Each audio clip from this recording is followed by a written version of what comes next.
Hey guys, Joseph Baker here. Want to make today's video, about maintenance in between motos. I know not everybody is fluent in mechanics on these things, but this video is kind of for the ones that you just got your new prep CycleWorx bike back, you take it out, ran a moto and everything else, and kind of now what? So I'm gonna go through the process on how to clean it.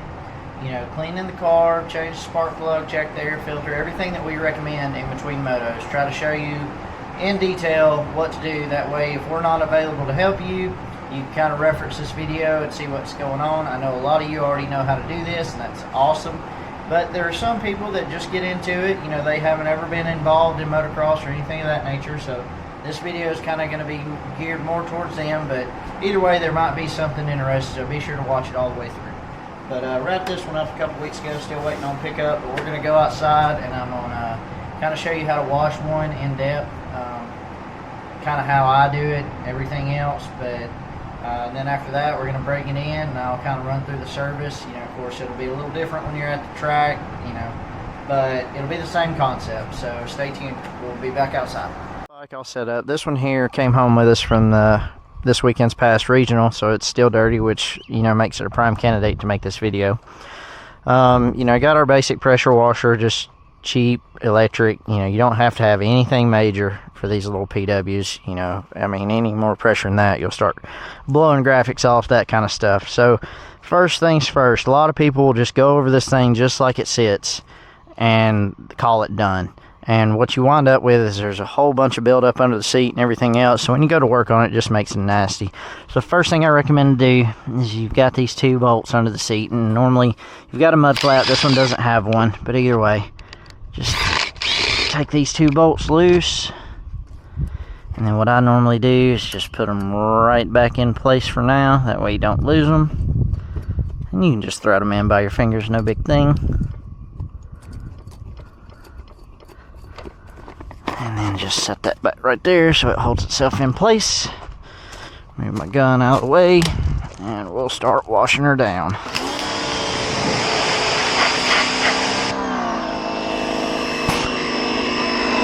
One thing I'd like to point out, I have been having issues with this pressure washer, so bear with me on that. But we're going to have to replace this kill switch too, so I'm not really concerned about getting this one wet. But on your bike, especially on race day, try not to spray this area right here. These things are very, very sensitive to water, just can cause all kind of problems. So if it's going to sit through the week and dry out, it's not really a problem, but try to stay off this the best you can on a race day.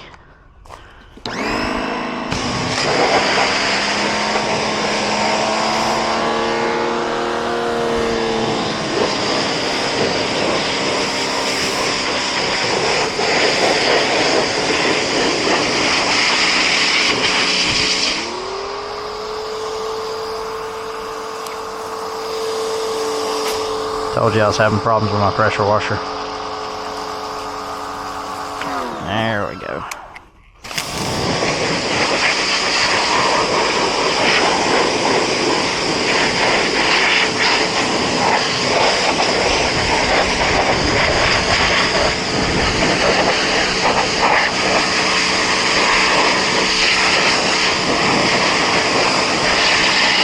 You want to pay real close attention to this head area and everything on race day. You see how it's kind of caked up, and it'll get a lot worse than that, and that's a real big deal for cooling on these things. Obviously, they're just air cooled, so in between motos, make sure you clean this head and cylinder, and probably up under the cylinder really good, if nothing else. But that's very important, especially on these hot days.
Come on, pressure washer.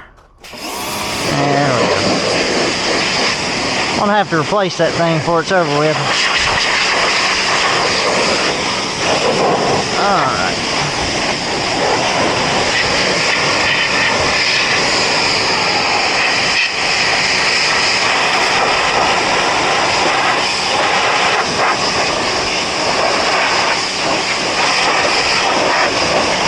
Alright, once you get the seat rinsed off, just move it out of the way.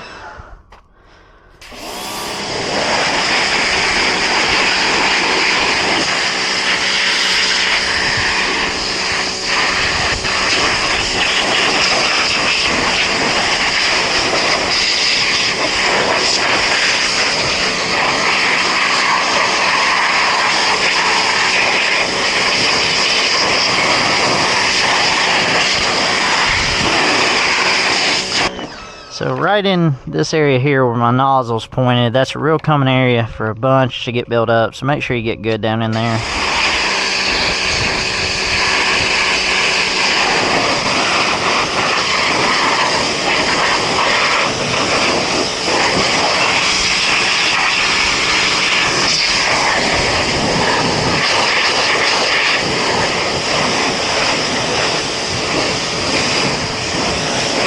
Anyway, shout out to Farm 8MX on those stands right there. These things are really sweet, really simple. They sit nice on them. You ain't got to worry about them falling off like you do your bigger stands. But once you get all the bigger stuff knocked off, what we recommend is this LA's totally awesome. You can get it at Dollar General. It's fairly cheap. We do so many, I like keeping it in a spray rig. This really helps take that dirt stain off, the tires, that kind of stuff. And just give it a good hose down with it. Really helps on your white seat covers, that kind of stuff too. So it's not really corrosive. I wouldn't want to leave it sitting for a day or something, but just to spray it down, it really helps pull the stain out of the tires, that kind of stuff. Alrighty, let that sit a few seconds. It don't take long.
And normally once I get the top real good, I'll take it off the stand and lay it directly on the side. That way you can get under that motor real good, the bottom of the frame, if my pressure washer is going to cooperate.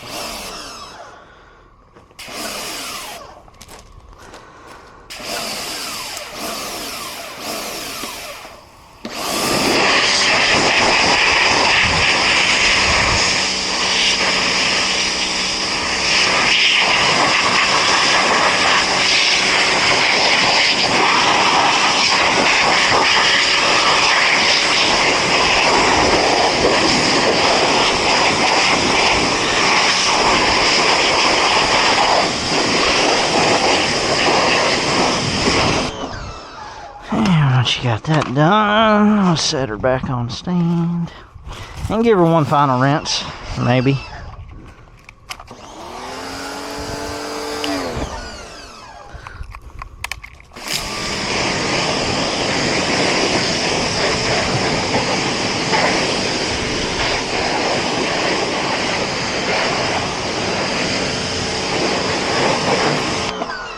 Alrighty, so now that that's done, you know, we're just gonna let it dry off. Normally, if we're at the track, we'll take some some compressed air, blow it off real good before we start, you know, pulling the carb and everything on it. But we'll give this a few minutes to dry, and we'll pull it in the shop and start taking the airbox and carb off, show you how to go through that. Okay, so here we go. We got the bike in here on the stand. You know, obviously at the track you might just have your normal stand or anything else, but the process will be identical whether you're at home or at the track. Regardless, doesn't matter. Tools you're going to need. You're going to need a spark plug socket on a ratchet. It's 13/64, 10 millimeter for the rear fender, which we've already took it loose from washing it. I like these little screwdrivers. These are particular snap-on, but any one of these little ones will work. You need one that's fairly skinny to get down in the pilot jet once we get into the carb. A 4mm Allen, number 2 Phillips, and a number 3 Phillips. And then I've got our replacement plug and our replacement air filter. On our bikes, we recommend stock air filters. I know a lot of people like different things, this and that, but we recommend the stock filters. Then a couple tools I'm gonna be using, which you don't have to have, you can do it all with these. Just my little impact, and then I like using a power screwdriver, especially when we're at the track taking care of a lot of these things. This really helps out a lot.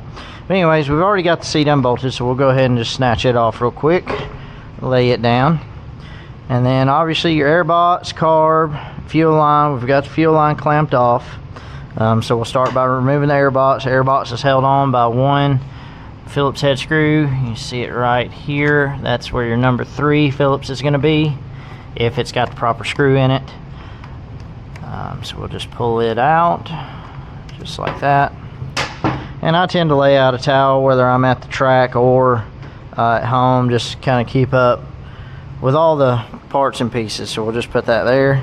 This little clip right here, just pinch it, slide it back.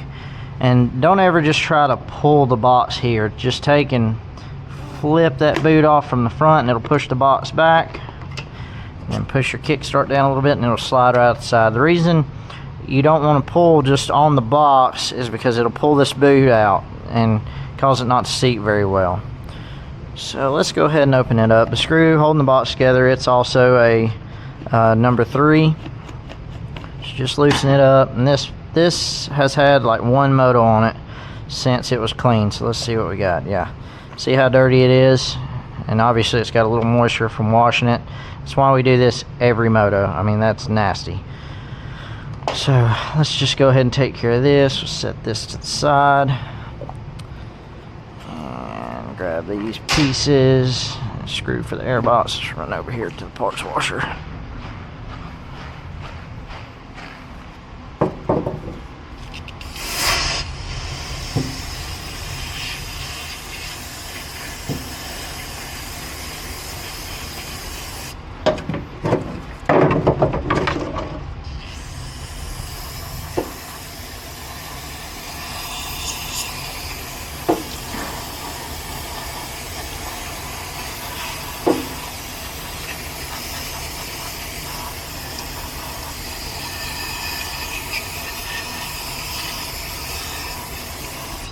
That sprayed out real good.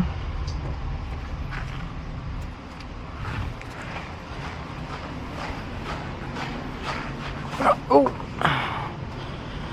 I'll just take our press.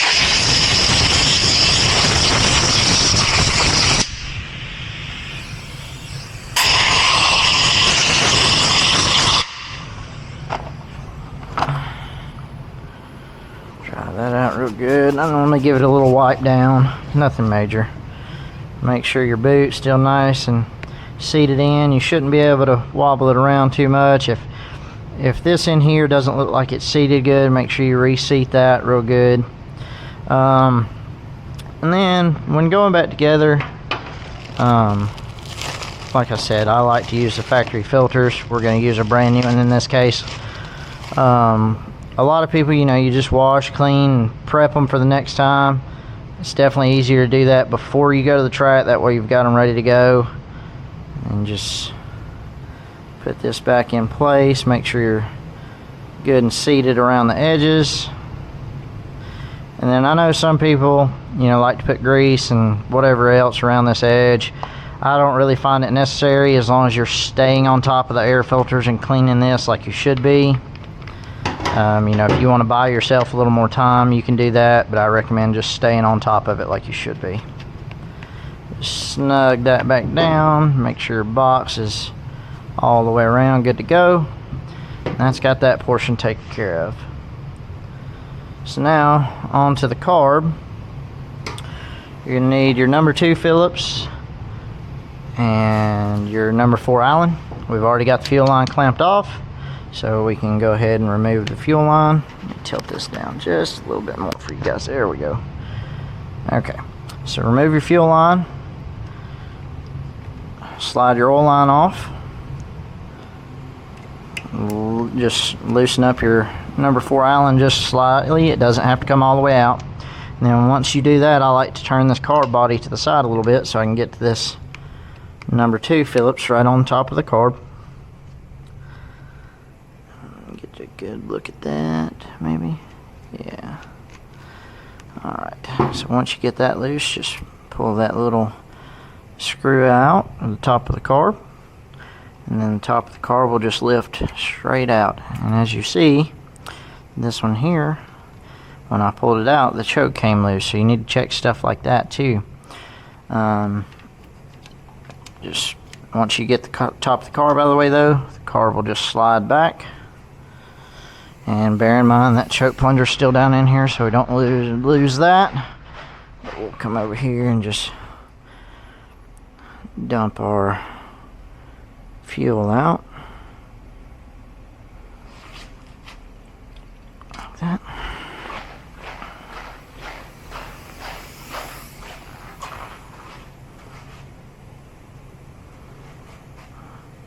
Alright, so once you get all the fuel out of it, you're going to want to remove the 4 Phillips head screws on the bottom of this carb. Actually, let's go ahead and blow this off just a little bit more. Try to keep that dirt and trash out of there. And we'll just give all 4 of these a quick turn to loosen them up.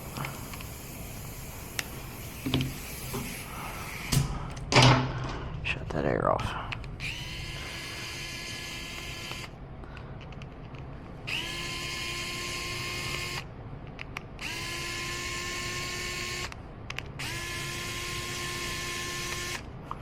Okay, so now that we've got those 4 screws loose, we'll pull those out, set them to the side, and lift the bowl off.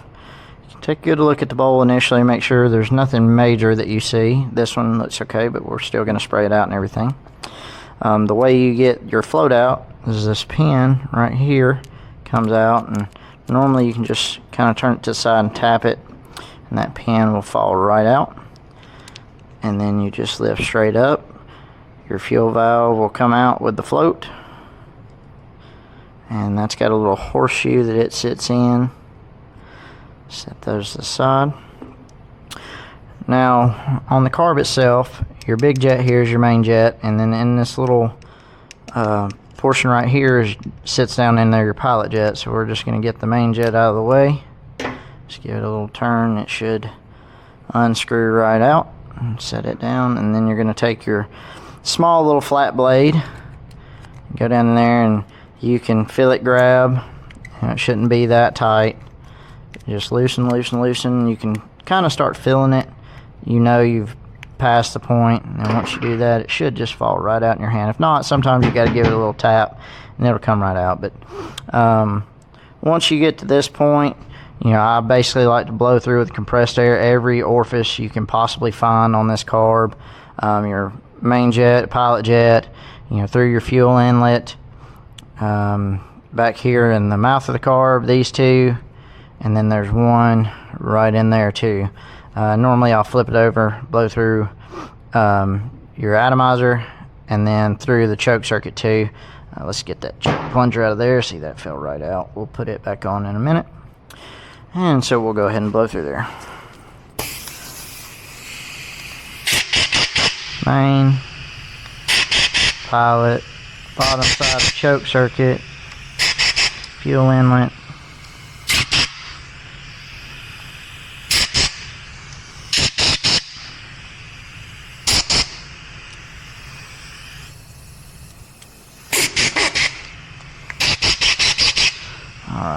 and then take your main jet, blow through the bottom side of it. Be sure you're holding on to it real good. You should be able to see through it once you get done. Same with the pilot jet from the bottom side. Be sure not to lose it, and then you should be able to look through it as well. See through it. It's a pretty tiny hole. Blow. No trash down in there. All that looks good. Check your fuel valve. It's not worn out. That looks good. So again, this is a basic carb clean that we do in between motos. You know, if one's been sitting for a long time, it's probably going to take more work than this. There may be some trash buildup. You might have to run small wires through the jets, get them cleaned back out. Again, this is based on a good running bike between motos. So on your pilot jet, the threads go down. Just drop that back in the little hole there. Take your screwdriver and just start tightening it down. Once you feel it bottom out, just snug it. It does not have to be extremely tight. It's the same for the main jet. Thread it back down. Just a little snug, nothing major. On your float, put your fuel valve back on like that. And then that sits down in the fuel inlet. And then you'll want to put your pin right back through there so it holds your float in. Make sure it moves freely, no big problems. And then you can slide your float bowl back on and put your bowl screws back in.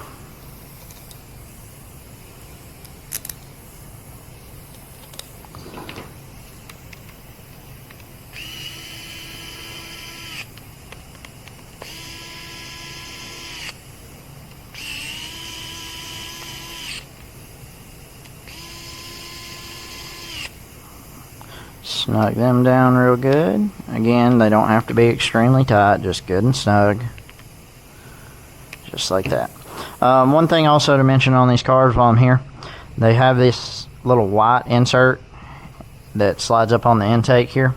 Be sure this little slit in this thing is not lined up with the open portion in this carb. If you do that, it'll cause an air leak and it'll run extremely lean. Let's go ahead and fix this choke real quick. Slide it back on.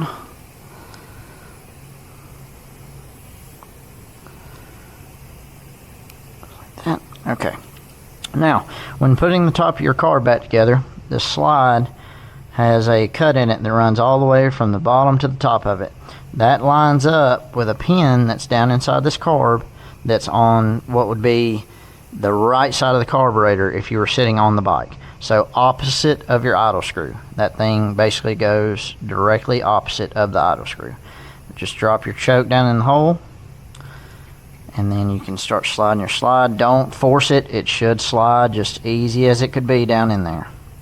And once you slide that down in there, you can put the carb screw back on top.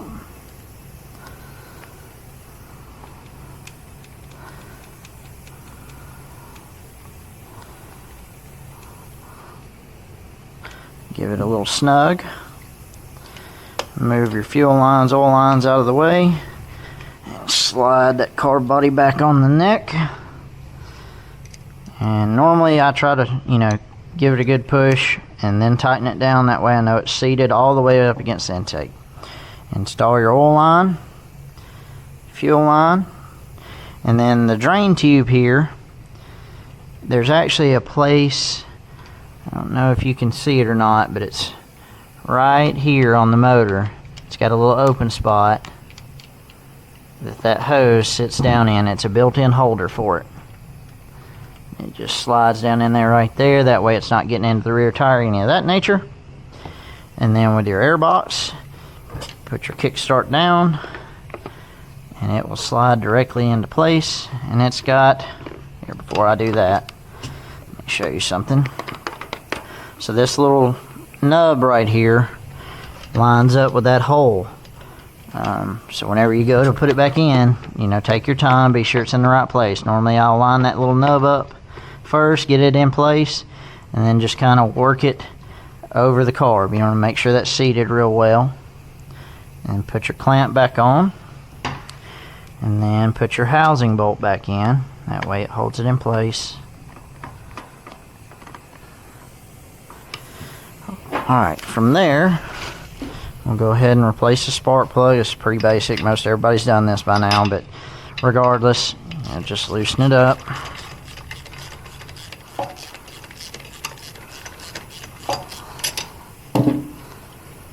Take it out, and not bad, not bad, but we're going to go ahead and replace it as if we were getting ready to go back out for another moto. And this is just kind of cheap insurance. You know, spark plugs are cheap. It's a little overkill replacing them every moto, I will admit. But for the money you spend getting to these races, the money you spend on these bikes, everything else, it's worth spending a couple extra dollars and getting this thing ready for the next moto. So, now that all that's done, from this point you could basically put the seat back on, give it fuel, and you should be ready to run the next moto. This stuff is very important. I get calls all the time about a bike dying mid-moto. We had one at the past regional, and all it was a stopped-up pilot jet. Had this been done before that race, it's liable to have not happened. We do everything we can to prevent trash from getting to that carb, but it happens. You have to stay on top of these little bikes. Beyond that, that's our basic service in between motos. If y'all have any questions at all, like, comment, let me know what else y'all would like to see. Y'all have a good day.